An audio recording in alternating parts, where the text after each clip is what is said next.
अस्सलामु अलैकुम वरहमतुल्लाहि वबरकातुहू।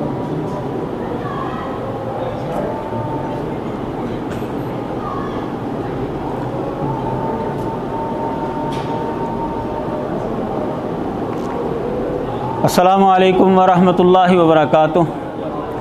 बिस्मिल्लाह वस्सलातु वस्सलामु अला रसूलिल्लाह, अम्मा बाद। हम आने वाले मौजूद मेहमानों को खुशामदीद कहते हैं। ये इल्मी मजलिस इस्लाम और मसीहियत के एक ख़ास मौजू के ऊपर मुनक़िद की गई है, जिसमें इस्लाम की जानिब से हमारे मोहतरम दोस्त हकीम इमरान साकिब साहब वो अपना मुकदमा पेश करेंगे और मसीहियत की जानिब से जनाब परवेज़ मसीह साहब फैसलाबाद से तशरीफ़ लाए हैं, वो गुफ्तगू करेंगे। इनका तफसीली तारफ़ बाद में करवाया जाएगा। तो हम अपने प्रोग्राम का आगाज़ तिलावत कुरान मजीद से करेंगे। तिलावत के लिए तशरीफ़ लाते हैं मोहतरम कारी साहब। नाम की थोड़ा कारी हबीबुर रहमान साहब तशरीफ़ लाते हैं। हाँ हाँ लाओ, लाओ। वो स्पीकर में नहीं आया।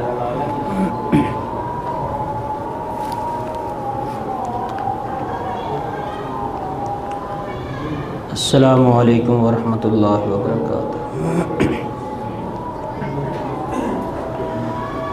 अऊज़ु बिल्लाहि मिनश शैतानिर रजीम।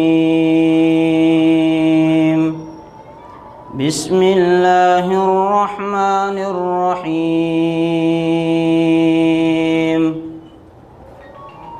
वद्दुहा वल्लैलि इज़ा सजा मा वद्दअक रब्बुक वमा क़ला वलल आखिरतु खैरुल लक मिनल ऊला वलसौफ युअतीक रब्बुक फतर्दा अलम यजिदक यतीमन फआवा ववजदक ज़ाल्लन फहदा ववजदक आइलन फअग़ना फ़अम्मल यतीम फला तक़हर वअम्मस साइल फला तनहर वअम्मा बिनिअमति रब्बिक फहद्दिस। सदक़ल्लाहुल अज़ीम।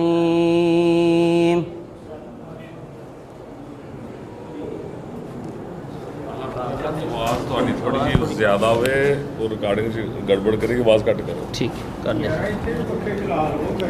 शोर आएगा यार, ऐ खोल यार, खिड़कियाँ खोलो। नहीं, और लाइटिंग का मसला वो मुंडे करके सारी सेटिंग कर हटे।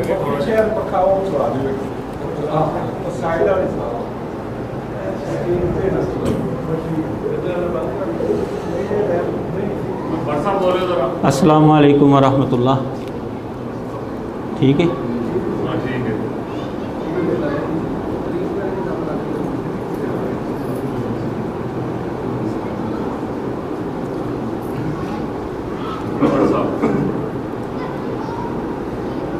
तिलावत कुरान मजीद से हम अपने मुक़द्दस प्रोग्राम का आगाज़ कर चुके हैं।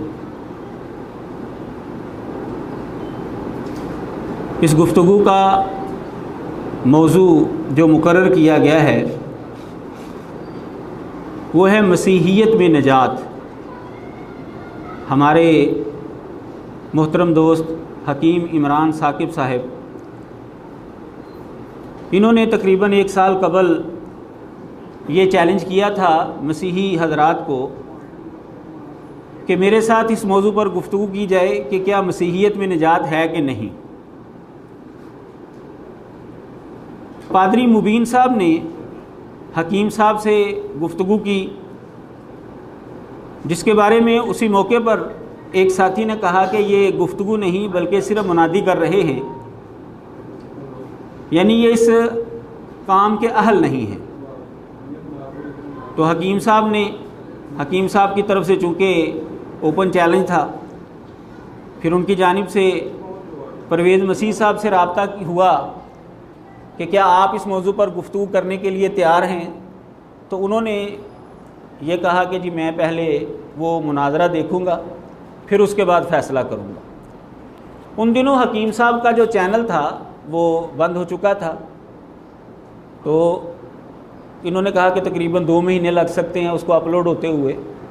तो आप मेरी बात पर यकीन करें कि वो वाकई इस चीज़ का अहल नहीं था, उसने सही मुनाजरा नहीं किया। तो आप मेरे साथ तय करें। तो परवेज़ साहब ने ये गुफ्तगू तय कर ली। खैर जब वो मुनाजरा अपलोड हुआ तो परवेज़ साहब ने वो मुनाजरा देखा, तो उसके बाद वो भी इसी नतीजे पर पहुँचे कि उन्हें ये मुनाजरा करना चाहिए। वो इसी नतीजे पर पहुँचे, बल्कि उन्होंने भी यही जुमला बोला जो वहाँ पर सरमद भाई थे, सरमद बिलाल साहब ने जो वहाँ पर गुफ्तगू के दौरान जुमला बोला कि ये इस काम का अहल नहीं है ये पादरी साहब जिन्होंने गुफ्तगू की है, तो इन्होंने भी यही नतीजा निकाला। बहरहाल हम उनको खुशामदीद कहते हैं, इस मौजू पर गुफ्तगू करने के लिए वो तशरीफ़ लाए। और मज़े की बात यह है कि हकीम साहब की जानिब से इससे पहले भी एक चैलेंज हुआ था और फिर उसके ऊपर बाकायदा सीरीज़ चली थी मसीही हजरात के साथ। 5 के 6 मुनाजरे हुए, 5 मुनाजरे हुए थे लगातार उनके साथ मुख्तलिफ़ पादरी साहिबान से कि क्या जनाब मसीह अलैहिस्सलाम अज़रुए बाइबल बेऐब हैं। जी यही मौजू था, बेगुनाह बेऐब हैं। इस हवाले से तो मैं उम्मीद करता हूँ इंशाअल्लाह ये भी जो है, चूँकि ये भी उनकी तरफ से ओपन चैलेंज है, तो इसके ऊपर भी अगर कोई मज़ीद मसीही साथी गुफ्तगू करना चाहे तो हमारे हकीम साहब जो हैं वो हाज़िर हैं। तो मैं पहली गुफ्तगू के लिए दावत देता हूँ। हमारा जो फार्मेट तय हुआ है वो ये है कि पहली बारी जो है जिसमें मुकदमा पेश किया जाएगा दोनों अहबाब की जानिब से, वो 40-40 मिनट पर मुश्तमिल होगी, और दूसरी बारी वो 20-20 मिनट पर मुश्तमिल होगी, और तीसरी मरतबा जो है फिर 20-20 मिनट जो हैं अहबाब को दिए जाएंगे। फिर इसके बाद गुफ्तगू जो है वो ख़त्म कर दी जाएगी। हाज़रीन में से अगर कोई सवाल करना चाहे दोनों दोस्तों में से किसी से भी, तो वो अपना सवाल जो है वो कर सकता है। ये दोनों दोस्त यहाँ पर बैठे होंगे और वो जवाब देंगे इसका। तो मैं पहले दावत देता हूँ, गुफ्तगू से पहले मैं शुक्रिया अदा करना चाहता हूँ मुफ्ती अतीकुर रहमान अलवी साहब का और उनके जो रफ़ाका हैं, क्योंकि उन्होंने हमें ये जगह मुहैया की, यहाँ पर डिबेट का मौका दिया, और उन्होंने अच्छी खातर तवाज़ो भी की है माशाअल्लाह, और उम्मीद है इंशाअल्लाह मुनाज़रे के बाद भी वो अच्छी तवाज़ो जो है वो करेंगे।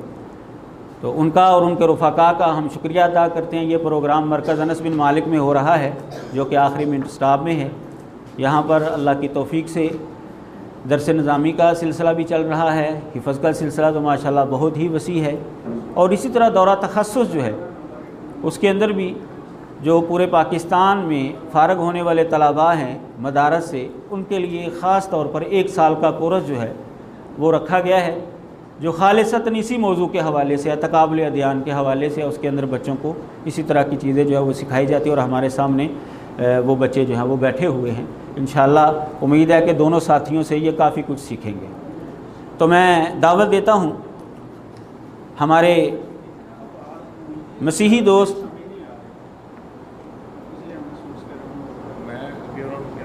आवाज़ और हल्की करनी तो और कर लेने या इनू रहन देने तेनू रहन ही देने फिर इस तो बगैर कर लेने, मजीद घट करके देखो सही आ रही। परवेज साहब कह रहे हैं आवाज़ गूंज रही है, लेकिन मसला तो उन्होंने देना, उन्होंने समझना आई गल दी तो फिर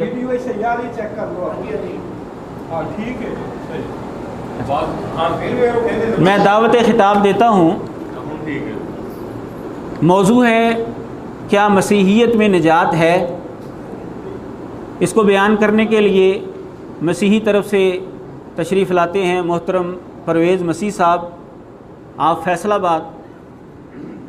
ये 40 साल से बाइबल का मुताला कर रहे हैं और जो दोस्त अहबाब इनको जानते हैं उनको पता है कि ये बहुत गहराई के साथ मुताला करते हैं और अपने हल्का अहबाब के अंदर एक मुहक्किक और तहकीकी शख्स की हैसियत से पहचाने जाते हैं। काफ़ी उबूर है इनको अपनी बाइबल के ऊपर भी, और इसी तरह इस्लाम के हवाले से भी इनको काफ़ी मालूमात हासिल हैं, क्योंकि ये बहुत ज़्यादा निजी मजलिसें करते रहते हैं अपने फैसलाबाद के अंदर भी अहले इस्लाम के साथ, तो इस वजह से इनका काफ़ी मुताला है। तो मैं दावत खिताब देता हूँ मोहतरम परवेज़ मसीह साहब को, वो आएँ और 40 मिनट के लिए अपना मौजू जो है वो बयान करें। जी वही है, मसीहियत में निजात है,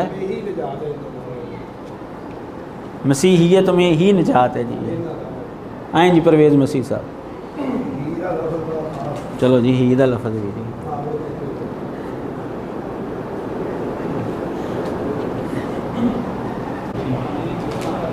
हाँ जी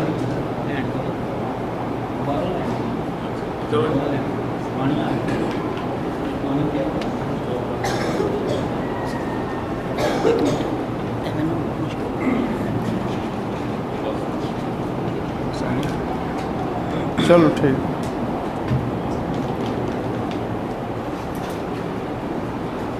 बाप बेटे रूहुल कुद्दस के नाम से, कदूस कदूस कदूस खुदावंद खुदा कादिर मुतलक, जो था और जो है और जो आने वाला है।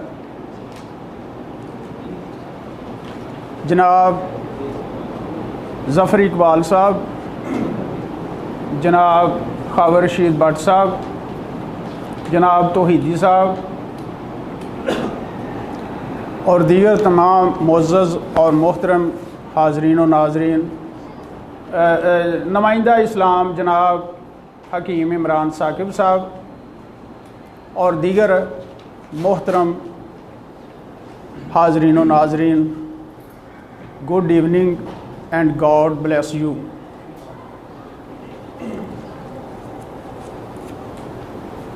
बंदा ना चीज़ का, जैसा कि ख़ावर साहब ने तारफ़ करवाया है, ना तो कोई पादरी है और ना कोई थियोलॉजियन है, एक बाइबल स्टूडेंट है और छोटे मोटे नशस्ते करता है। ये एक हकीकत है कि मैंने कभी भी शोहरत की खातर, दौलत की खातर मज़हब को इस्तेमाल नहीं किया। फैसलाबाद में अभी लोग हयात हैं, मेरा एक दोस्त फौत हो गया जो मेरा शागिर्द भी था, लेकिन कुछ हयात हैं जो इस बात के गवाह हैं कि मसीही फ़िरका न्यू अपोस्लिक वालों ने मुझे फैसलाबाद में हेड ऑफ़ डिपार्टमेंट बनाने का ऑफ़र किया था कि हमारे साथ काम कर, लेकिन मैंने साफ मना कर दिया। मैंने कहा जब तक मैं आप लोगों के अकायद और नज़रियात मुतालिया ना कर लूँ तब तक मैं हाँ या ना नहीं कह सकता। और जब उन्होंने देखा कि इसने नज़रियात मुतालिया करने का कह दिया है तो उसके बाद वो आए ही नहीं, उन्होंने आना मुनासिब ही नहीं समझा। मतलब इस वजह से ना मैं मशहूर हुआ हूँ और ना मैं दौलतमंद हुआ हूँ, वरना मेरे सामने बहुत मौके थे। हो सकता है फैसलाबाद में मैं दूसरों से ज़्यादा दौलतमंद होता, ज़्यादा मशहूर होता, लेकिन मेरी शोहरत और दौलत हासिल ना करने की वजह मेरी आदत है। अच्छी है या बुरी एक अलग बात है। ख़ावर साहब ने जो ज़िक्र किया है कि हकीम साहब का मुनाज़रा अपलोड हुआ और मैंने देखा और उसी नतीजे पर पहुंचा जिस नतीजे पर सरमद बिलाल साहब पहुंचे थे, ये ठीक है, किसी हद तक ठीक है कि मुझे पहले ही तवक्को थी कि मुबीन पास्टर साहब मुनाज़रे के अहल नहीं हैं, लेकिन वो मुनाज़रा मैं देखता या ना देखता, जब चैलेंज हो चुका, चैलेंज एक्सेप्ट कर लिया गया, मुनाज़रा तय हो गया, तो फिर ज़ाहिर है मैं यू टर्न तो नहीं ले सकता था, फिर तो मुनाज़रा करना ही करना था। सो अब आते हैं मुनाज़रे की तरफ। हकीम साहब से मैंने कहा कि तकाबली मुनाजरा, तकाबली डिबेट करते हैं। इन्होंने कहा कि तकाबली डिबेट ना करें, पहले मसीहियत पर करें, उसके बाद इस्लाम पर कर लें। अब पता नहीं ये इस्लाम पर करते हैं या नहीं करते, लेकिन मैंने इनकी बात मानी और मसीहियत पर, सिर्फ़ और सिर्फ मसीहियत पर मुनाजरा करने के लिए हाज़िर हूँ। इनका दावा है कि मसीहियत में निजात नहीं, और मेरा दावा है कि मसीहियत में ही निजात है। सिर्फ निजात मसीहियत में है और किसी मज़हब में निजात नहीं है। सो इसका ना बिला ताख़ीर इसको शुरू करते हैं। मसीहियत का तसव्वुर निजात निहायत ही माकूल, मरबूत और काबिल कबूल है। रोमियो 5:18 में है, गर्ज जैसा एक गुनाह के सबब से वो फ़ैसला हुआ जिसका नतीजा सब आदमियों की सज़ा का हुक्म था, वैसा ही रास्तबाजी के एक काम के वसीला से सब आदमियों को वो नेमत मिली जिससे रास्तबाज ठहर कर ज़िंदगी पाएँ। और पहला करंथियों 15 बाब की 21-22 में है, क्योंकि जब आदमी के सबब से मौत आई तो आदमी ही के सबब से मुर्दों की क़यामत भी आई, और जैसे आदम में सब मरते हैं वैसे ही मसीह में सब ज़िंदा किए जाएंगे। ऐसे ही हयात के दरख्त से महरूमी के इब्तला और उससे निजात के बारे में है। पैदाइश 3 की 22-23 में है, और खुदावंद खुदा ने कहा, देखो इंसान नेको बद की पहचान में हम में से एक की मानिंद हो गया है। अब कहीं ऐसा ना हो कि वो अपना हाथ बढ़ाए और हयात के दरख्त से भी कुछ लेकर खाए और हमेशा जीता रहे।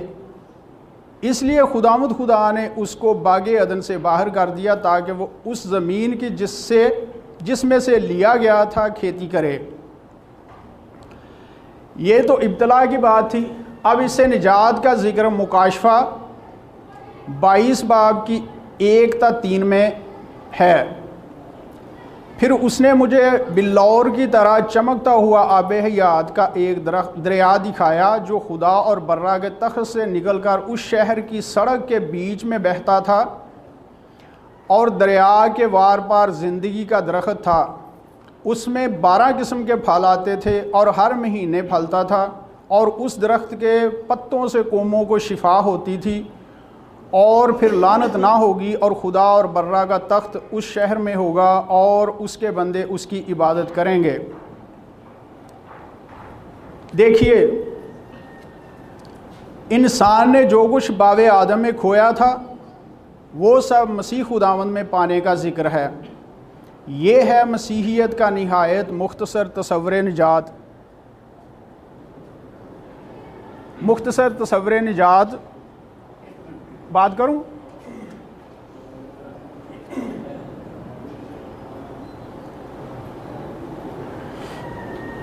गर्मी की वजह तो मैं टोपी ला दी जी। मैं क्या दिमाग तो पहले ही गर्म होने डया।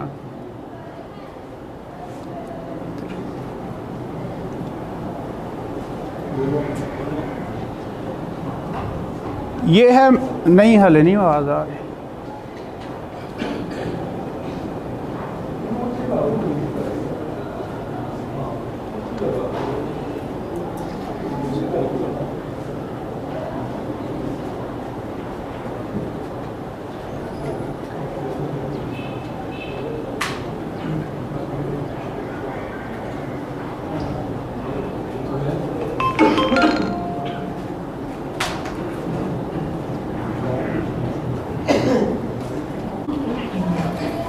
अच्छा, फिर से ये बोलूं, देखिए इंसान ने जो कुछ बावे आदम में खोया था वो सब मसीह खुदावंद में पाने का ज़िक्र है। ये है मसीहियत का निहायत मुख्तसर तसव्वुर निजात जो बमंज़िला उन्वान के है। इसको ज़हन नशीं कर लिया जाए, क्योंकि जब बंदा इसकी तफसीलात और लिहाजात पेश करेगा तो इनको समझने में ज़्यादा मुश्किल ना हो, और ना ही किसी के पास ये कहने का जवाज़ हो कि मसीही नुमाइंदा ने मुख्तसर तसव्वुर निजात पेश नहीं किया, या ये कि मसीहियत में इख्तिसार है ही नहीं। तो अब इसकी तफसील और पहलू पेश किए जाते हैं। निजात नाम है इब्तला का। निजात नाम है इब्तला से छुटकारे और खलासी का और इब्तला के बग़ैर निजात का तसव्वुर लायानी है। बाइबल मुक़द्दस में बहुत सारे इब्तलाओं का और उनसे निजातों का ज़िक्र है, मगर हमारे आज के मुनाजरा का मौजू वो इब्तला और निजात हैं जिनका ताल्लुक़ आखिरत व आक़िबत से है, और वो है गुनाह और उससे निजात। जैसा कि अंजील मत्ती 1:20-21 में है, वो इन बातों को सोच ही रहा था कि खुदावंद के फरिश्ता ने उसे ख्वाब में दिखाई देकर कहा, ए यूसुफ इब्ने दाऊद, अपनी बीवी मरियम को अपने यहाँ ले आने से ना डर, क्योंकि जो उसके पेट में है वो रूहुल कुद्दस की कुदरत से है। उसके बेटा होगा और तू उसका नाम यसूफ रखना, क्योंकि वही अपने लोगों को उनके गुनाहों से निजात देगा। और मत्ती 26:27-28 में खुद खुदावंद यसूफ फरमाता है, तुम सब इसमें से पियो, क्योंकि ये मेरा वो अहद का खून है जो बतेरों के गुनाहों की मुआफ़ी के वास्ते बहाया जाता है। और इफ्सियों 1:7 में पौलुस रसूल फरमाता है, हमको उसमें उसके खून के वसीला से मखलसी यानी कसूरों की मुआफ़ी उसके उस फ़ज़ल की दौलत के मुवाफ़िक हासिल है। और मुकाशफा 1:5 में यूहन्ना रसूल फरमाता है, जो हमसे मोहब्बत रखता है और जिसने अपने खून के वसीला से हमको गुनाहों से खलासी बख्शी। गुनाह से दो इब्तला पैदा हुए, एक है फ़ना के कब्ज़ा का इब्तला और एक है दुख दर्द का इब्तला। अव्वलुल ज़िक्र इब्तला और उससे निजात के बारे में रोमियो 8:21 में है।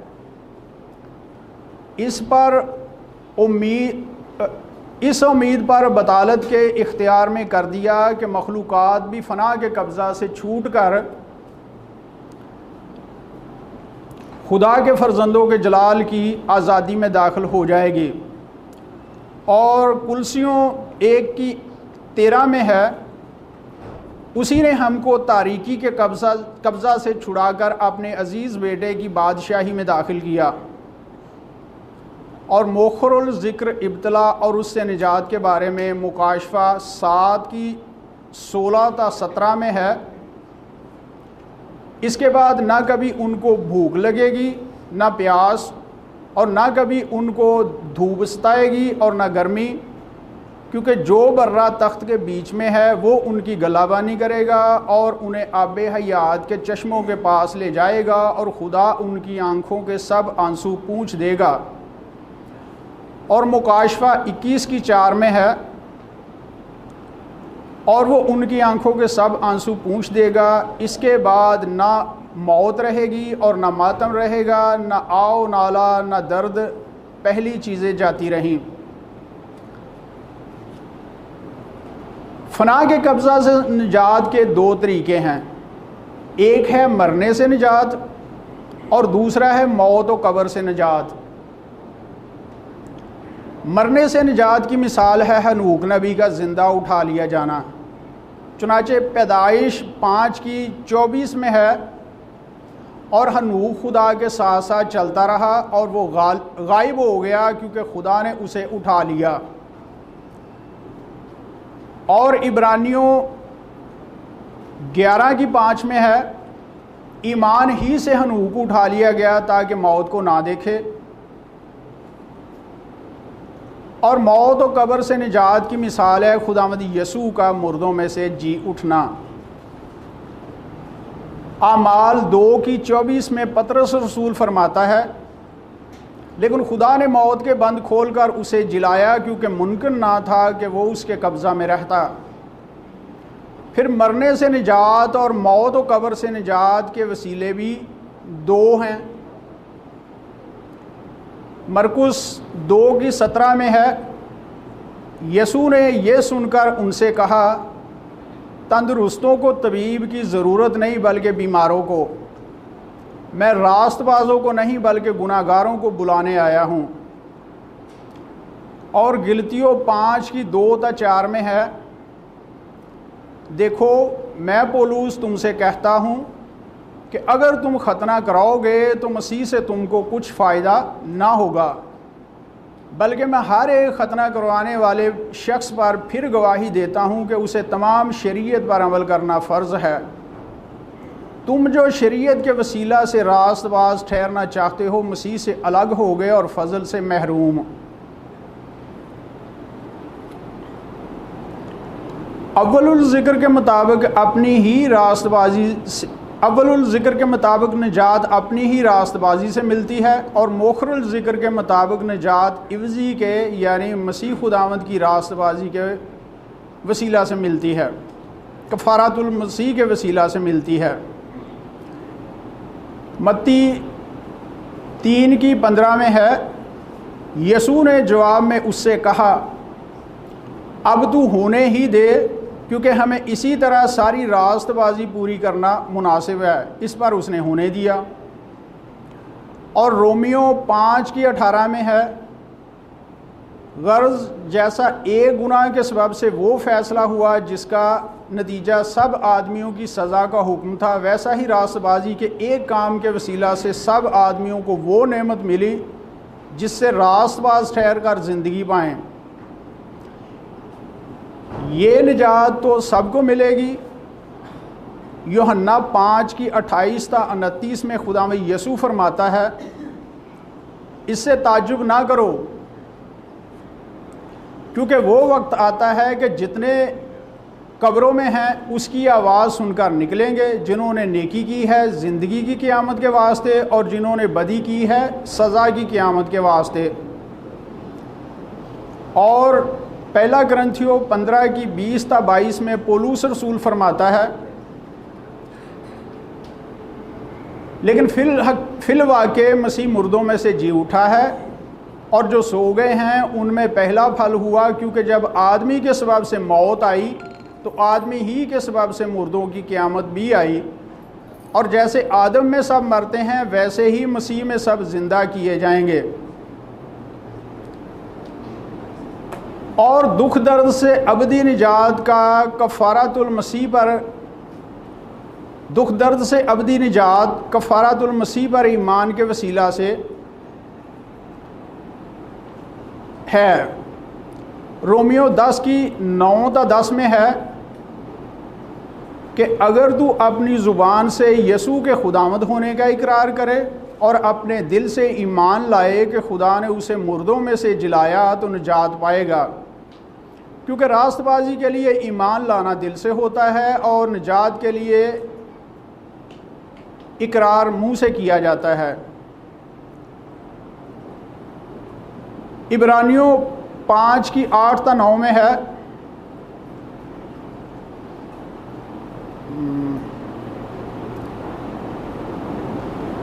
बावजूद बेटा होने के उसने दुख उठा कर फर्माबरदारी सीखी और कामिल बनकर अपने सब फर्माबरदारों के लिए अबदी निजात का बाइस हुआ। और यूहन्ना 3:17-18 में है, क्योंकि खुदा ने बेटे को दुनिया में इसलिए नहीं भेजा कि दुनिया पर सज़ा का हुक्म करे, बल्कि इसलिए कि दुनिया उसके वसीला से निजात पाए। जो उस पर ईमान लाता है उस पर सज़ा का हुक्म नहीं होता, जो उस पर ईमान नहीं लाता उस पर सज़ा का हुक्म हो चुका, इसलिए कि वो खुदा के इकलौते बेटे के नाम पर ईमान नहीं लाया। अपनी रास्तबाजी से निजात को शरीयत के वसीला से निजात भी कहा गया है। कफ़ारातुल मसीह के वसीला से निजात और कफ़ारातुल मसीह के वसीला से निजात को फ़ज़ल के वसीला से निजात भी कहा गया है। इनके और भी कई नाम हैं, जैसे अदल और फ़ज़ल। खुदावंद यीशु मसीह की पाकिस्तान और मज़दूरों की मिसाल से भी ये नाम मफ़हूम होते हैं। मत्ती 20:9-13 में है, जब वो आए जो घंटा भर दिन रहे लगाए गए थे तो उनको एक एक दिनार मिला। जब पहले मज़दूर आए तो उन्होंने ये समझा कि हमको ज़्यादा मिलेगा और उनको भी एक ही एक दिनार मिला। जब मिला तो घर के मालिक से ये कहकर शिकायत करने लगे कि इन पिछलों ने एक ही घंटा काम किया है और तूने उनको हमारे बराबर कर दिया जिन्होंने दिन भर का बोझ उठाया और सख्त धूप सही। उसने जवाब देकर उनमें से एक से कहा, मियाँ मैं तेरे साथ बेइंसाफ़ी नहीं करता, क्या तेरा मुझसे एक दिनार नहीं ठहरा था? निजात बिल आमाल की तारीफ़ में पौलुस रसूल रोमियो 4:4 में फरमाता है, काम करने वाले की मजदूरी बख्शिश नहीं बल्कि हक समझी जाती है। और निजात बिल ईमान की तारीफ़ में इफ्सियो 2:8 में फरमाता है, क्योंकि तुमको ईमान के वसीला से फ़ज़ल ही से निजात मिली है और ये तुम्हारी तरफ से नहीं बल्कि खुदा की बख्शिश है। दूसरे लफ्ज़ों में, जो शरअ के मुताबिक काम और जज़ा हो वो हक और अदल है, और जो तवक्कुल के मुताबिक काम और जज़ा हो वो फ़ज़ल और बख्शिश है, जैसा कि पाकिस्तान और मज़दूरों की तमसील से भी अख़ज़ होता है। क्योंकि सबसे पहले मज़दूरों ने एक दिनार यौमिया की शरअ करके काम किया था, इसलिए उनको शरअ के मुताबिक मज़दूरी मिली। मगर बाद वाले मज़दूरों ने तवक्कुल करके काम किया था कि पाकिस्तान के मालिक ने फरमाया है कि जो मुनासिब होगा तुमको दूंगा, तो ये मुनासिब ही देगा। अपने अमाल और अपनी रास्तबाजी के वसीला से मरने से निजात बुज़ुर्गान हनूक और एलिया ने पाई है। एक तरह से खुदावंद यसू ने भी मरने से निजात पाई है, क्योंकि उसकी मौत इवज़ी मौत थी, ना कि अपनी मौत। मगर अपने अमाल और अपनी रास्तबाजी के वसीला से हर किस्म के दुख दर्द से अबदी निजात सिर्फ़ खुदावंद यसू ने पाई है। यानी खुदावंद यसू खुदा की बादशाही का वारिस अपनी रास्तबाजी के वसीला से बना है, और उसके अलावा जितने वारिस बनेंगे खुदावंद यसू की रास्तबाजी पर ईमान के वसीला से बनेंगे, कफ़ारातुल मसीह पर ईमान के वसीला से बनेंगे। वो भी जो खुदावंद यसू की कवारी माँ से यानी मौजज़ाना पैदाइश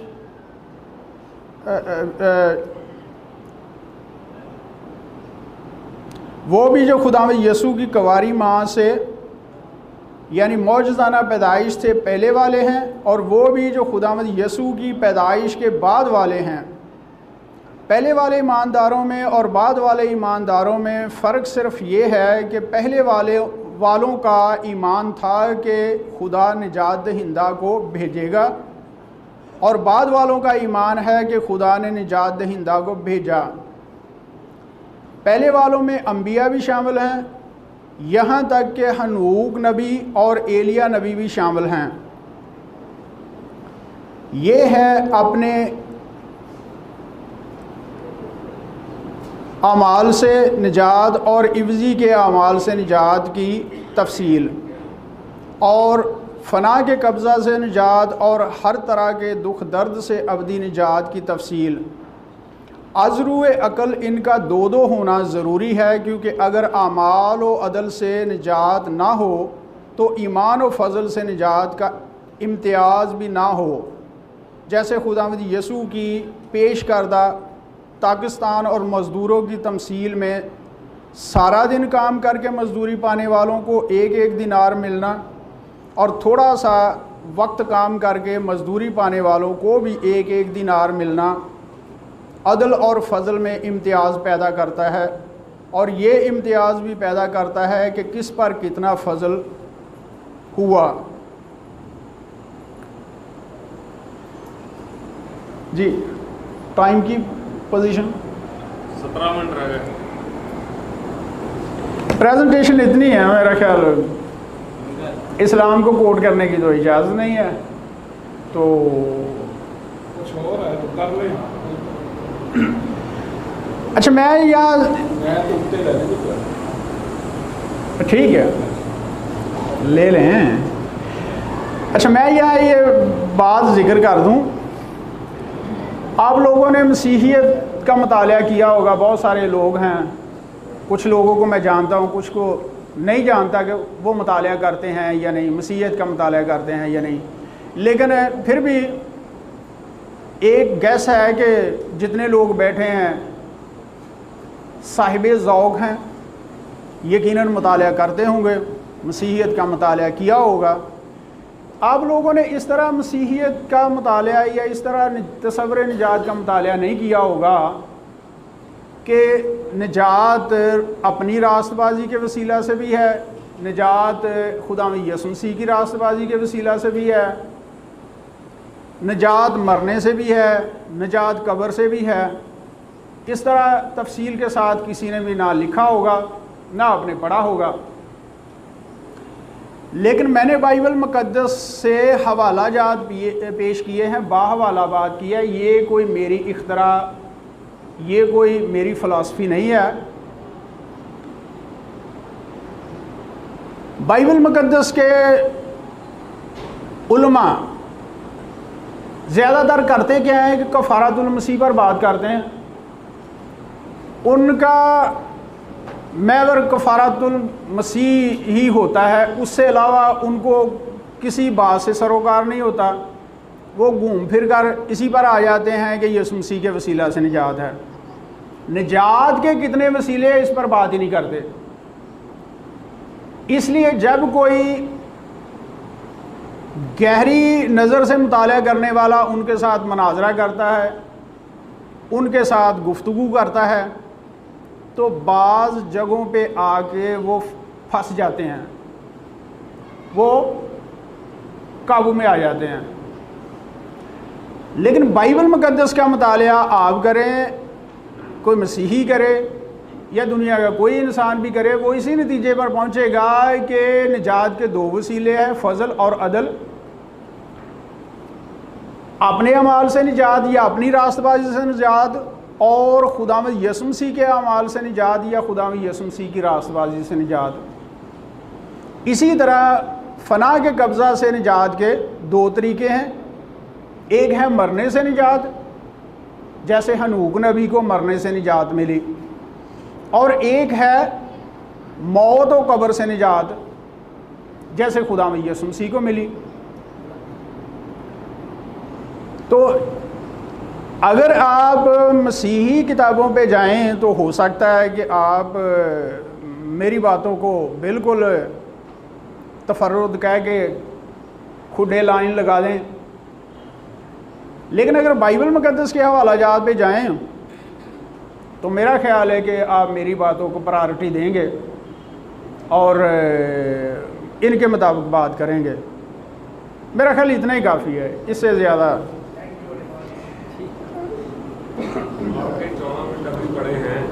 चलें बाद में हकीम साहब दे देंगे, ज़रूरत पड़ी तो बाद में। जी साहब जो बाइबल के मुख्तलिफ़ हवाला जात से अपना मुकदमा पेश कर रहे थे कि मसीहियत में जो निजात है उसका तसव्वुर क्या है और किस किस शक्ल के अंदर निजात हो सकती है। मौजू है मसीहियत में ही निजात है। तो अब मैं मुकदमा बयान करने के लिए दावत देता हूँ मुस्लिम स्कॉलर हकीम मोहम्मद इमरान साकिब हाफिज़हुल्लाह। एक मंजे हुए मुनाजिर हैं, इनके बहुत से मुनाजरे यूट्यूब पर अपलोड मौजूद हैं, वो देखे जा सकते हैं। और ख़ास तौर पर जो एक सीरीज़ चली थी वो खुसूसी तौर पर देखने वाली है। मैं दावत देता हूँ मोहतरम हकीम इमरान साकिब आफ गुजरावाला।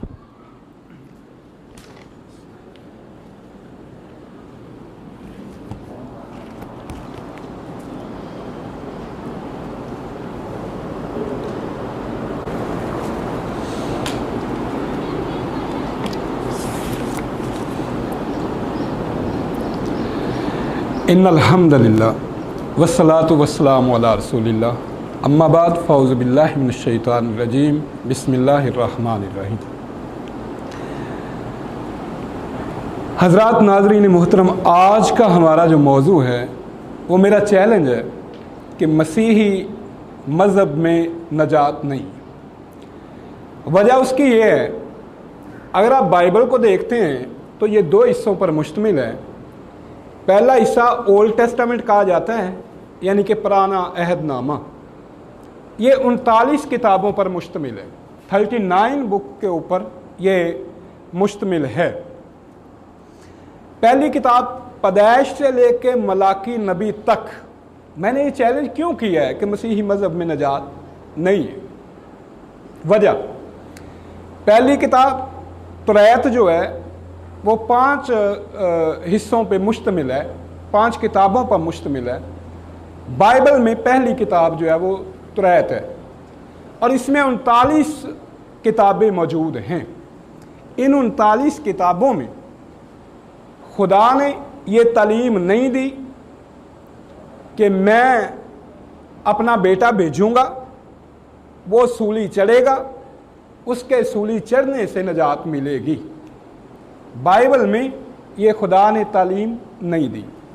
बाइबल के अंदर अहदनामा कदीम में 39 किताबें, बेशुमार अंबिया आए, उनकी तालीमात हैं। किसी नबी ने ये तालीम नहीं दी है कि सारी कायनात गुनाहगार है, सारा जहान गुनाहगार है और खुदा का बेटा आएगा, वो लोगों के गुनाहों की वजह मसलूब होगा तो नजात मिलेगी। ना ये खुदा की तालीम, ना ये नबियों की तालीम है, बल्कि ये खालिस्तन तसव्वुर घड़ा हुआ है, बाद का घड़ा हुआ है, जो खुदा की तालीम के ख़िलाफ़ है, अंबिया की तालीम के ख़िलाफ़ है, हज़रत मसीह की तालीमात के ख़िलाफ़ है और ये जनाब बाइबल मुक़द्दस की तालीमात के ख़िलाफ़ है। इसीलिए मेरा ये चैलेंज है कि माँ ने वो बच्चा नहीं जना जो बाइबल अहदनामा कदीम से गुनाह की कुर्बानी वो साबित कर सके। ये चैलेंज मैंने, ताज़ा तरीन चैलेंज है कि गुनाह की कुर्बानी जनाब पाल ने इन सब को बेवकूफ़ बनाया। उन्होंने कहा खून बहाए बगैर माफ़ी नहीं है। उनकी ये बात बाइबल के ख़िलाफ़ है, उनकी ये बात खुदा की तालीम के ख़िलाफ़ है, उनकी ये बात अंबिया की तालीमात के ख़िलाफ़ है, जनाब पाल की ये बात हज़रत मसीह की तालीमात के ख़िलाफ़ है। वजह क्या है? वहाँ ख़ता की कुर्बानी है। ख़ता और चीज़ है, गुनाह और चीज़ है। बाइबल में सिरे से गुनाह की कुर्बानी मौजूद नहीं है। तो जनाब पाल का तो नज़रिया ये है कि खून बहाए बगैर मुआफ़ी नहीं है। तो उन्होंने जनाब ये एक खुद साख्ता नज़रिया गढ़ा जो खुदा की तालीम के ख़िलाफ़, अंबिया मुक़द्दसीन की तालीमात के ख़िलाफ़, यसु मसीह की तालीमात के ख़िलाफ़ है। जब हम अहदनामा कदीम को देखते हैं, हमें नजात के लिए जो तसव्वुर मिलता है कि नजात कैसे मिलेगी, सबसे पहली बात यह है कि तौबा करो। तौबा, खुदा की तालीम ये है, नबियों की तालीम ये है, अंबिया मुक़द्दसीन की तालीम ये है। सबसे पहली बात तौबा। उसने बुत पूजे हैं, तौबा कर ले, रजू कर ले। बदकार है, जना किया है, चोरी की है, किसी किस्म के गुनाह किए हैं, कोई गुनाह ऐसा नहीं है कि आप बुत पूज लें और बुत पूजने के बाद उसके कफारे के तौर पे कुर्बानी दे दें तो आपकी ये शिरक माफ़ हो जाएगा। इस बाइबल में ऐसा कोई एक गुनाह नहीं है। मेरे फाजिल दोस्त ये मेरा पॉइंट नोट करें। जना कर लिया, कोई एक हवाला पेश कर दे कि जना के लिए ये कुर्बानी दे दे तो जना की माफ़ी है, नहीं है। बाइबल में गुनाहों की मुआफ़ी के लिए तौबा है। तौबा ये खुदा ने तालीम दी है, अंबिया मुक़द्दसीन ने तालीम दी है कि उसने हमा किस्म के जो भी गुनाह किए हैं अपने इन साबका गुनाहों से तौबा कर ले, आइंदा जो खुदा ने उसे हुक्म दिए हैं उन हुक्मों पर अमल करे तो खुदा अपनी रहमत से उसके साबका गुनाहों को मुआफ़ कर देगा तौबा की वजह से। ये है खुदा की तालीम इस बाइबल में, ये है अंबिया मुक़द्दसीन की तालीम, इस बाइबल में। और जनाब दूसरा तरीका, आप बाइबल अहदनामा कदीम से देखें, तौबा के बाद तालीम दी गई है कि सदका किया जाए, गुनाहों की मुआफ़ी के लिए सदका, इसकी तालीम दी गई है जनाब बाइबल में। बाइबल दानियल की किताब है और 4:17, मगर इसके लिए आपको हेब्रू ट्रांसलेशन देखनी पड़ेगी, अबरानी का तर्जमा देखना पड़ेगा, वहाँ सदका का लफ्ज़ मौजूद है। तो गुनाहों के लिए सदका करना, तौबा करना और सदका करना, खुदा के रस्ते में खर्च करना, ये बाइबल की तालीम है, खुदा की तालीम है, अंबिया मुकद्दसीन की तालीम है। तीसरा एक हमें मिलता है यसाया, और यसाया में, यसाया 1:27 के अंदर तौबा करना और इंसाफ करना, बेइंसाफ़ी ना करना। तौबा कर ली अपने साबका गुनाहों से और आइंदा इंसाफ करे तो खुदा उसे माफ़ कर देगा। ये नजात का तरीका है। अच्छा, एक और तरीका हमें मिलता है, वो भी तौबा से ही मुतल्लिका है। हैकल सुलेमानी की तरफ रुख करके, जैसे अब किबला की तरफ मुंह करके नमाज पढ़ते हैं, दुआ करते हैं, ये हज़रत सुलेमान ने दुआ की थी कि मेरे खुदा, मैं ये जो तेरे लिए जो तेरा घर बना रहा हूँ ना, अगर ये गुनाहगार अपने गुनाहों पे पछताएं और इस हैकल की तरफ मुंह करके दुआ करें, तौबा करें, तो इनके गुनाह माफ़ कर देना। ये एक और तरीका में बाइबल में मिलता है। बहरहाल, और तौबा करना और आइंदा गुनाह ना करना, पांचवा तरीका, बाइबल में इसका इतनी कसरत से जिक्र है। इस नजात सीरीज़ के पहले मुनाजरे में मैं बड़े हवाले दे चुका हूँ, इसलिए मैं इसमें वो हवाले नहीं पेश करूँगा। अच्छा, चंद हवाले मैं अहदनामा कदीम से पेश करता हूँ। मेरा पहला हवाला हिजकिय्याल 18:20-21 है, सुने। इस हवाले से जनाब पाल का नजरिया नजात, उसका कबाड़ा हो जाता है, उस नजरिया मसीही नजरिया नजात दफन हो जाता है इस हवाले से। हिजकिय्याल आप देखें 18:20-21 लिखा है, जो जान गुनाह करती है वही मरेगी, बेटा बाप के गुनाह का बोझ ना उठाएगा और ना बाप बेटे के गुनाह का बोझ। कितनी बड़ी बात है। मसीहियों का नजरिया नजात क्या है? मैं गुनाहगार हूं, आप गुनाहगार हैं, सारा जहान गुनाहगार है, नबी गुनाहगार हैं, सारे माज़अल्लाह नऊज़ुबिल्लाह सारे गुनाहगार हैं। इन सब के गुनाहों के इवज़ एक अकेला मसीह जो है वो मसलूब हो गया, अब सब के गुनाह मुआफ़ हो गए। अब आप हिजकिय्याल की ये किताब देखें, ये साफ कह रही है दुनिया के अंदर सबसे बड़ा रिश्ता जो है रिश्तों में ना, वो बाप और बेटे का है। तो खुदा बाइबल में कह रहा है कि बाप के गुनाह का जिम्मेदार बेटा नहीं है और बेटे के गुनाह का जिम्मेदार बाप नहीं है। जो जान गुनाह करेगी वही भुगतेगी, वही सजा पाएगा। ले जी, आपके नजरिया नजात का कबाड़ा हो गया। इसीलिए मेरा चैलेंज है कि मसीही मजहब में नजात नहीं है। लिखा है सादक की सदाकत उसी के लिए होगी और शरीर की शरारत जो है वो उसी के लिए होगी।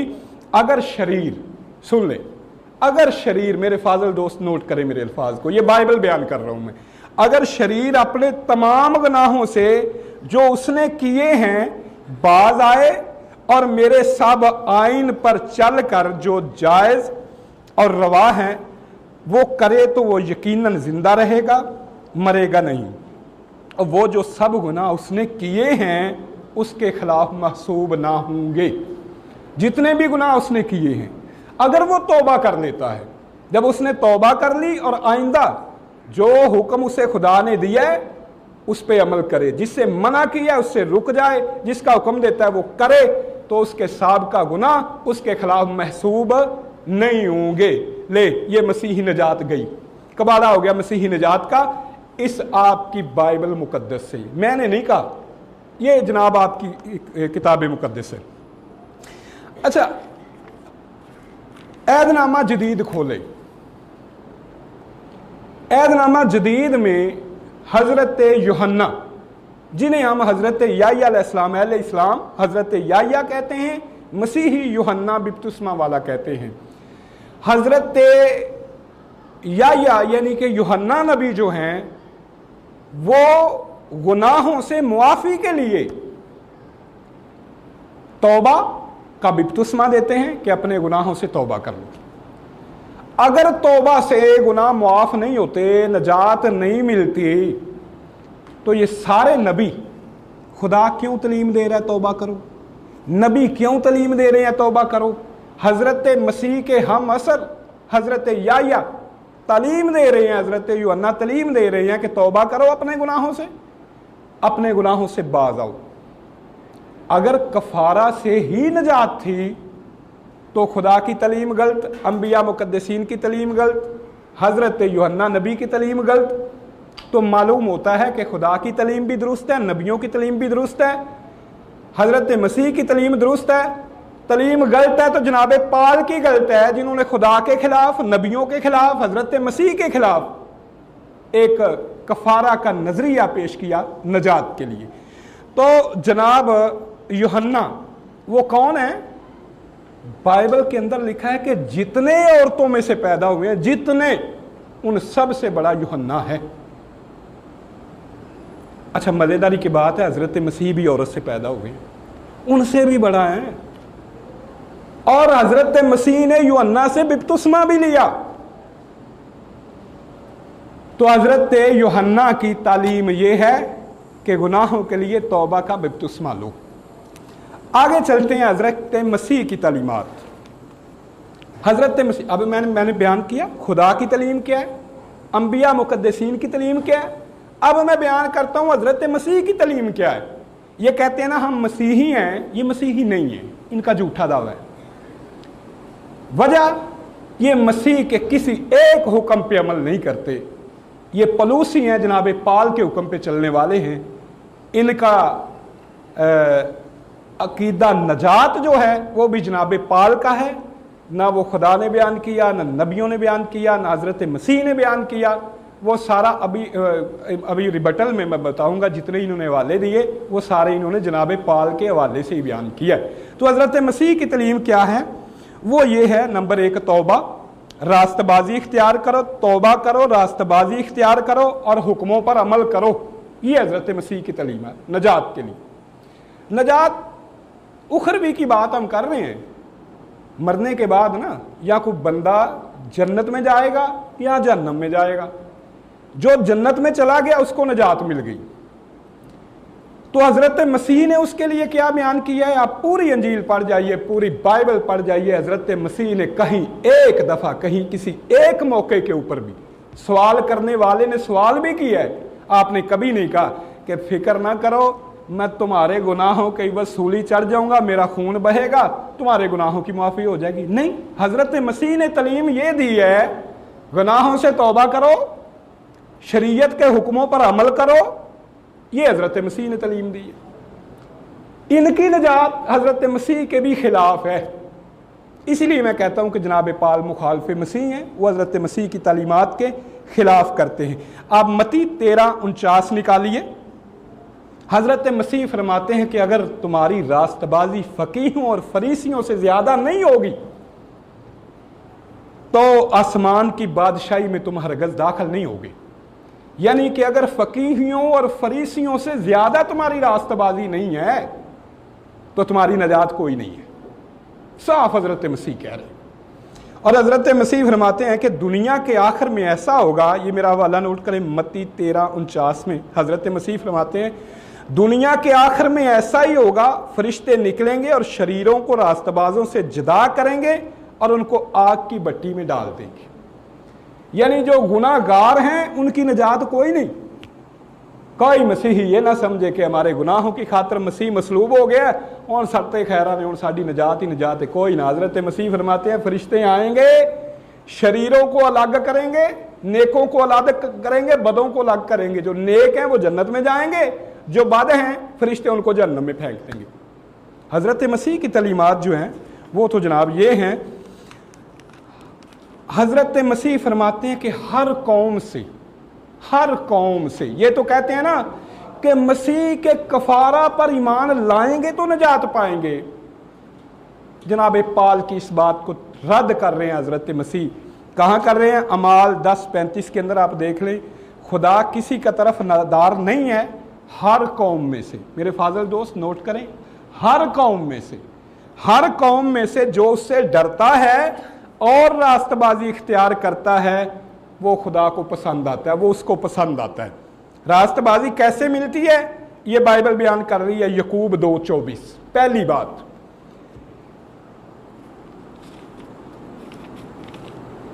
इंसान सिर्फ ईमान से नहीं बल्कि अमाल से रास्तबाज ठहरता है, सिर्फ ईमान से नहीं। ये बाइबल का असूल है। यानी दो बातें चाहिए नजात पाने के लिए। पहली शर्त ईमान है, दूसरी शर्त अमाल है, नेक अमल जो शरीयत के अहकाम है। बिल्कुल यही तरीका, बिल्कुल यही इस्लाम की नजात है। हम भी ये कहते हैं ईमान लाओ, ईमान खालिस होना चाहिए। वलम यलबिसु ईमानहुम बिजुल्मिन उलाइका लहुमुल अमन वहुम मुहतदून। वो लोग जिन्होंने अपने ईमान में जुल्म की आमेज़श नहीं की, शिरक की आमेज़श नहीं की। ये शर्त है कि ईमान खालिस होना चाहिए। और दूसरे जो उसे तौफीक है अमल सालेह इख्तियार करे। बस यही तरीका नजात है। ये आपने देखा बाइबल में, ये खुदा ने बयान किया है, अंबिया ने बयान किया है, हज़रत मसीह बयान कर रहे हैं। और ये जनाब यकूब 2:24 है कि ईमान से और अमाल से। और हज़रत यकूब फरमा रहे हैं कि ईमान बगैर अमाल के मुर्दा है। और जनाब का जो नज़रिया नजात है उसमें तो अमाल की शर्त ही कोई नहीं है, उसकी तो ज़रूरत ही कोई नहीं है। अच्छा, मेरी दलील नंबर 4 ये है कि शरीयत पर अमल ना करने वालों की नजात नहीं है। ये हज़रत मसीह ने फरमाया। आप देखें अहदनामा कदीम में बड़ी सख्ती के साथ हिजकिय्याह 18:1-9 में अहदनामा कदीम में फरमाया कि बड़े अहकाम जो हैं वो गिन के बता दिए गए हैं। आप पढ़ ले 18 बाब की 1-9 से। उनकी खिलाफ वर्जी ना करना तो खुदा तुम्हें माफ कर देगा। वो 10-12 हुक्म है जिनको अहकाम अशरा भी कहते हैं, 10 कमांडमेंट भी कहते हैं। उसमें कुछ हिजकिय्याह के इस हवाले में कुछ ज़्यादा किए हुए हैं। तो ये हिजकिय्याह 18:1-9 में है। हज़रत मसीह ने नजात को और मुश्किल बना दी है। अहदनामा कदीम में आप पढ़ें, वहाँ ये था कि ये ख़ास गुनाह जो है ये ना करना तो खुदा तुम्हें माफ़ कर देगा। हज़रत मसीह ने और सख्त कर दिया, इनकी नजात को और मुश्किल बना दिया। हज़रत मसीह फरमाते हैं मत्ती 9:15 आप देखिए, लिखा है जो कोई इन छोटे हुक्म में से किसी को तोड़ेगा। अहदनामा कदीम में बड़े हुक्मों की बात थी कि बड़े हुक्मों को ना तोड़ना। तो वैसे तो छोटे को भी ना तोड़ना, वैसे अगर छोटा उससे कोई हो जाता है तो खुदा ने एक हद मुकर्रर की थी कि ये रेड लाइन है, ये क्रॉस ना करना। मगर हज़रत मसीह ने तो रेड लाइन भी ख़त्म कर दी। आपने फरमाया कि छोटे से छोटे हुक्म को भी अगर तुम तोड़ोगे तो खुदा की बादशाही में छोटे कहलाओगे। गई आपकी नजात, आपका नजरिया नजात क्या। मत्ती 9:15।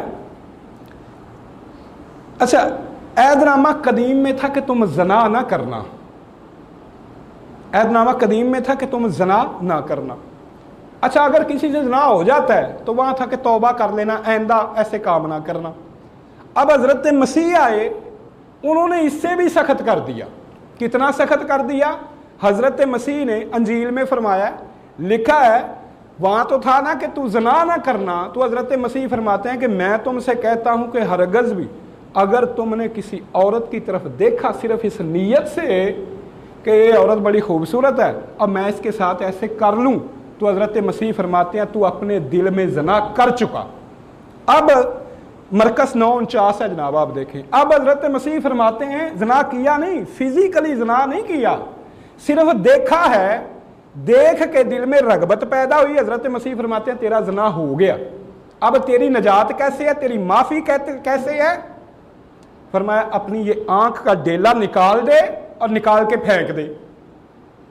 फरमाया हजरत मसीह फरमाते हैं कि तेरी एक आंख निकल जाए काना हो के तेरा जो है ना वो जन्नत में जाना बेहतर है बजाय इसके कि तू सारा जिस्म जो है तेरा जहन्नम में डाला जाए। हजरत मसीह तो फरमाते हैं कि जिसने जना किया भी नहीं, सिर्फ जना की ख्वाहिश की किसी औरत से, वो भी जहन्नम में जाएगा। कहाँ गई आपकी निजात जनाब? ये हजरत मसीह फरमा रहे हैं, मैं तो नहीं कह रहा। किताब आपकी, बाइबल आपकी, अंजील आपकी, मैं तो हवाला दे रहा हूँ। हजरत मसीह फरमाते हैं वो अपनी आंख का डेला निकाल के फेंक दे, नहीं फेंकता तो सारा बदन तेरा जहन्नम में जाएगा। ये हजरत मसीह फरमा रहे हैं। और ये कहते हैं वो साढ़े गुनाहों दी वो रसूल ही चढ़ गया, बस होने जरूरत ही कोई नहीं। कहाँ गया? मैं यही कहता हूँ कि ये आपका नजरिया नजात जो है खुद साख्ता है। अगर खुदा की तलीम देखी जाए, नबियों की तलीम देखी जाए, हजरत मसीह की तलीमात देखी जाए, वो ये छोड़ चुके हैं, उस पर ये अमल ही नहीं करते। जनाब पाल की तलीमात देखी जाएं, वो खुदा की तलीम के खिलाफ, नबियों की तलीम के खिलाफ, हजरत मसीह की तलीमात के खिलाफ। इसीलिए मेरा चैलेंज है कि मसीही मजहब में नजात नहीं है। हजरत मसीह से एक बंदा सवाल करता है, एक बंदा आके सवाल करता है, क्या नेक उस्ताद मैं क्या करूं कि मैं हमेशा की ज़िंदगी पाऊं? हजरत मसीह के पास एक बंदा आया, वो कहता है कि उस्ताद मुझे बता मैं हमेशा की ज़िंदगी कैसे पा सकता हूं? हमेशा की ज़िंदगी जन्नत में होगी ना, तो मकसद ये था कि मैं जन्नत में कैसे जा सकता हूं? तो हजरत मसीह उससे फरमाते हैं कि ये नहीं उन्होंने कहा और मैं अब सूली चढ़ जाऊंगा, मेरे खून से निजात हो जाएगी, फिक्र ना कर, ये नहीं कहा। बल्कि हजरत मसीह ने क्या कहा कि तू हुक्मों पर अमल कर। क्या हुक्म है? पहला हुक्म, खुदा के साथ किसी को शरीक नहीं बनाना। तू ज़ना न कर, खून न कर, चोरी ना कर, झूठी गवाही ना दे, अपने माँ बाप की इज्जत करना। ये सारे हुक्म हजरत मसीह उसको बताते हैं। वो कहता है कि जनाब इन हुक्मों पर तो मैं बचपन से अमल करता आ रहा हूं। तो हजरत मसीह कहते हैं कि अगर तू इन हुक्मों पर अमल करता आ रहा है ना, तो फिर एक कमी है तुझ में। वो कहते हैं जी क्या?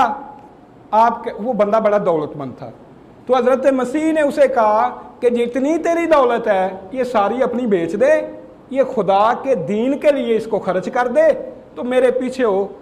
तो वो अमीर आदमी था, उसने कहा जी मैं सारी दौलत अपनी वो खर्च कर दूं, गरीबों पे खर्च कर दूं। और कहा ये एक गल तो बड़ी औखी है। अब आप ऐदनामा कदीम में देखें, खुदा आपसे ये नहीं कहता कि अपनी सारी दौलत जो है वो तो खुदा की राह में दे दे, नहीं। तो रायत को आप देखें, वहाँ लिखा है कि खुदा ने जितना तुझको दिया है ना, उसमें से दा यकी 10वां हिस्सा वो खुदा की राह में दे दे, बस बाकी तेरा माल है, जितना मर्जी इकट्ठा कर। आप इस्लाम को देखें, इस्लाम में ज़कात है। ये नहीं कि सारे का सारा माल खुदा की राह में दे दे, बाद चाप मंगता बन के लगा फिर है कोई दाता जो रोटी खिला दे, ये नहीं है। हजरत मसीह ने नजात को इतना मुश्किल बना दिया है कि सारी दौलत बेच दे, खुदा की राह में खर्च कर दे। वो बेचारा चला गया ना कि मैनू ये नजात नहीं चाहिए, मैं अपनी सारी दौलत बेच दिया तो मैं कंगला होकर लगा फिर। हमने अगर वो मसीह इस्लाम में होता तो हम उसे कहते कि भाई तेरे लिए सिर्फ ज़कात है, ज़कात दे, बाकी सारा तेरा माल है, जितना मर्जी इकट्ठा कर, हलाल तरीके से, जायज़ तरीके से। तो हजरत मसीह ने तो जो तुरायत के हुक्म थे उनको मजीद सख्त कर दिया। हजरत मसीह से उसने सवाल किया था कि अब्दी ज़िंदगी कैसे पाऊंगा? कहा हुक्मों पर अमल कर, जो खुदा ने तुझे दिया है खुदा की राह में खर्च कर। अब देखें जितना माल के हरीस ये पादरी हैं और जितने ये मसीही हैं और दुनिया की दौलत जैसे लूट के ये यूरोप वाले, ये जितने दौलत पर फरेफ्ता है, हजरत मसीह फरमाते हैं कि दौलतमंद की नजात नहीं। हजरत मसीह ने लूका 18 तो 24, लूका का 18 बाब है, 18 तो 24 में हजरत मसीह फरमाते हैं कि सुई के नाके से ऊंट गुजर सकता है, दौलतमंद निजात नहीं पा सकता। ये हजरत मसीह कह रहे। लो तुहाडे सारे मसीही जेडे दौलतमंद ने वो तो गए, हुण सूई दे नक्के चों ऊंट किवें लंघेगा? हजरत मसीह कह रहे हैं, मैं नहीं कह रहा। किताब आपकी, बाइबल आपकी, सैयदना मसीह फरमा रहे हैं सूई के नाके से ऊंट गुजर सकता है, दौलतमंद आदमी निजात नहीं पा सकता। तुहाडे सारे ये भी गए जो दौलतमंद है, ये भी सारे गए, ये भी गए। और जिसने बुरी आंख से किसी औरत की तरफ देखा वो अपनी आंख निकाल के फेंक दे। बल्कि हजरत मसीह फरमाते हैं अगर तेरा हाथ तुझे ठोकर खिलाता है ना, इसको काट के फेंक दे। ये तेरे लिए बेहतर है कि टुंडा होके तू जो है ना वो जन्नत में चला जाए, बजाय इसके कि सारा बदन तेरा जहन्नम में जाए। और अगर इसका सारा बदन ही इसको ठोकर खिलाता है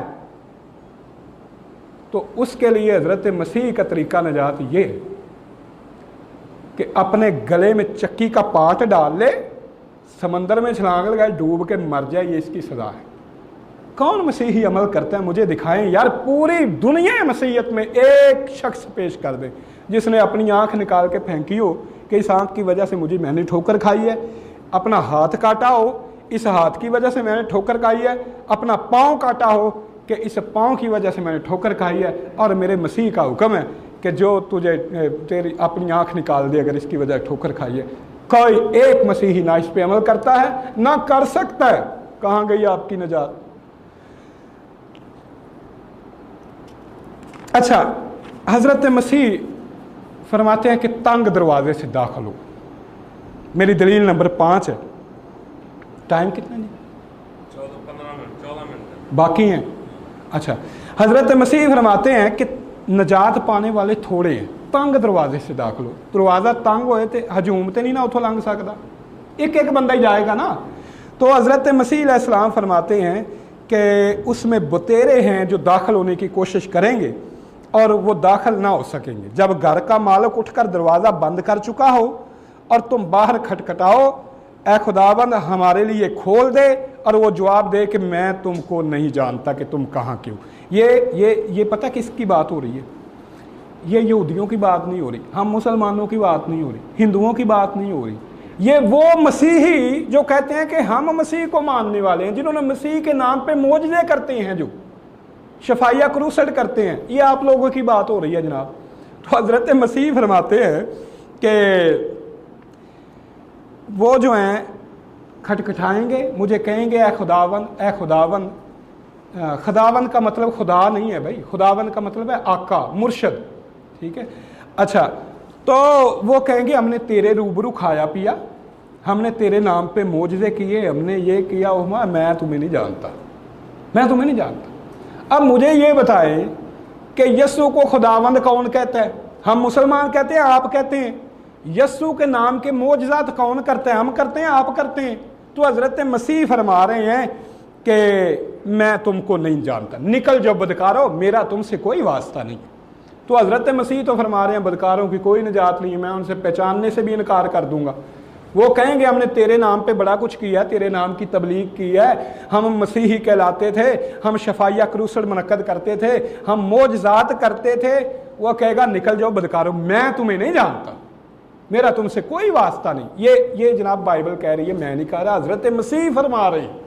कहाँ गई आपकी नजात? यीशु हमारे गुनाहों के वजह जो है वो सूली चढ़ गया है और हमारी नजात हो गई है। कोई ना, हज़रत मसीह फरमाते हैं मैं उनसे कहूँगा निकल जाओ बदकारो, मैं तुम्हें नहीं जानता। हज़रत मसीह फरमाते हैं कि बाहर रोना और दांत पीसना होगा जब तुम अब्राहम, इसहाक, यकूब और सब नबियों को खुदा की बादशाही में शामिल और अपने आप को बाहर निकला हुआ देखोगे। अच्छा, मुस्लिम हज़रात परेशान हो रहे हैं। अच्छा भाई, हमारे यहाँ इब्राहिम है, वो अब्राहम कहते हैं, मैंने इसलिए कहा है। अच्छा, हज़रत मसीह फरमाते हैं, जनाब पास्टर साहब, ये जनाब आप ज़रा ये मेरी बात नोट कीजिएगा कि पूरब, पश्चिम, उत्तर, दक्कन से लोग आकर खुदा की बादशाही में शरीक होंगे। लूका 13 है, 22 ता 29 है, मत्ती 7 है, 13 ता 23 है कि वहाँ जो है वो इब्राहिम, इसहाक, यकूब और सब नबियों को खुदा की बादशाही में शामिल किया है और फरमाया कि तुम अपने आप को निकला हुआ बाहर देखो। ये मसीहियों से हज़रत मसीह कह रहे हैं कि वहाँ सारे नबी वो दाखिल होंगे तो तुसी उत्थे खारिज होवोगे। सिर्फ सारे नबी नहीं, आगे हज़रत मसीह फरमाते हैं कि पूरब, पश्चिम, उत्तर, दक्कन यानी ईस्ट, वेस्ट, साउथ, नॉर्थ, ये सारे खुदा की बादशाही में शरीक होंगे और तुम ये जो खुदावंद खुदावंद कहते हैं, यीशु के नाम पे मोजज़े करते हैं और कहते हैं हमारे गुनाहों के वसूली चढ़ गया, हज़रत मसीह फरमाते ये खारिज होंगे वहाँ से।